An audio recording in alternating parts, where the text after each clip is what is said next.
नमस्कार मित्रांनो, जसं की आपण बघितलं PMC JEEची मेरिट लिस्ट ही आलेली आहे आणि मुलांच्या मनात कट ऑफ काय लागेल याबद्दल खूप उत्सुकता आहे आणि मुलांना चांगले मार्क्स देखील आलेले आहेत. तर आपण हा एक्सपेक्टेड कट ऑफ ह्या जे जागांचे लिस्ट दिलेली आहे PMCने, त्यानुसार आपण ते काढणार आहेत की काय कट ऑफ लागू शकतोय. तर जसं की प्रत्येक कास्टला ऑदर्समध्ये आणि फिमेल्समध्ये ज्या व्हॅकन्सीज दिलेल्या आहेत त्यानुसार आपण हा कट ऑफ काढू शकतोय. तर त्यांना पण चांगले मार्क्स आलेले आहेत, त्यांनी हा व्हिडिओ शेवटपर्यंत बघा. कट ऑफ काय लागू शकतो हे तुम्ही याच्यातून समजू शकता. तर नमस्कार मित्रांनो, माझं नाव प्रेमराज पाटील, इजी सिव्हिल अकॅडमीमध्ये मी आपलं स्वागत करतो. तर बघूया आपण कट ऑफ काय लागू शकतोय. आता आपल्याजवळ PMC JEEसाठी रँक लिस्ट ही आलेली आहे आणि बघायला गेलं तर एक्झॅक्ट कट ऑफ हा काय राहू शकतो हे आपण याच्यातून काढू शकतोय. तर स्टार्टला जर बघायला गेलं तर रँक वाईज आपल्याला दिसतं आहे की 180, 178, 176 असे सगळे मार्क्स मुलांचे इथं दिसत आहे आपल्याला. पण एक्झॅक्ट कट ऑफ हे ब्रांच वाईज कसे असू शकतात, जसं की ओपन, OBC, त्यानंतर SBC, SC, ST ह्या कास्ट वाईज आपले कट ऑफ किती असू शकणार हे आपण इथून काढणार आहोत. तर ओपनला म्हणजे ऑदर्समध्ये 15 जागा होत्या, ऑदर्सला त्याच्यात 15 जागा होत्या. तर आपण आणि त्या महिलांसाठी 13 जागा होत्या. हे जे पहिले 15 असतील, 2 महिला काढून मग बघायला गेलं तर आधी 2 फिमेल आहेत. तर 70 नंबरपर्यंत ओपन जनरलचा लागणार आहे.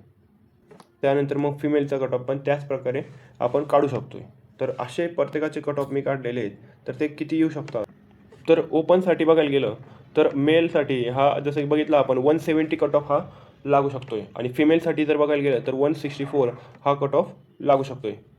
त्यानंतर SC कास्टसाठी त्यांनी जे मेल आहेत, मेलसाठी आपल्याला माहिती आहे की 4 जागा आहेत आणि फिमेलसाठी 4 जागा दिलेल्या होत्या. तर त्यासाठी 164 आणि फिमेलसाठी 158 हा कट ऑफ लागू शकतो आहे. त्यानंतर SCBC कास्टसाठी मेलला 168 आणि फिमेलला 160 हा कट ऑफ लागू शकतो. SCBC कास्टला 5 जागा मेलला आणि 5 फिमेलला जागा होत्या. त्यानंतर EWSला आपण बघायला गेलं तर 5 जागा मेल जनरलला होत्या आणि 5 जागा फिमेलला होत्या. तर 166 मेलचा आणि 156 हा फिमेलचा कट ऑफ इथं लागू शकतो आहे.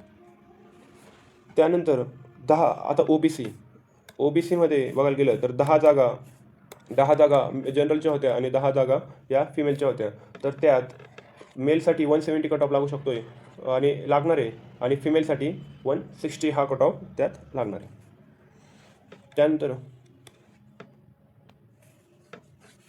त्यानंतर जर बघायला गेलं तर ST कार्डसाठी त्यानंतर जर बघायला गेलं ST कार्डसाठी जनरलला 6 जागा होत्या आणि फिमेलला 5 जागा होत्या. तर त्यासाठी 156 हा ST मेलसाठी लागेल आणि ST फिमेलसाठी 150 हा कट ऑफ लागणार आहे.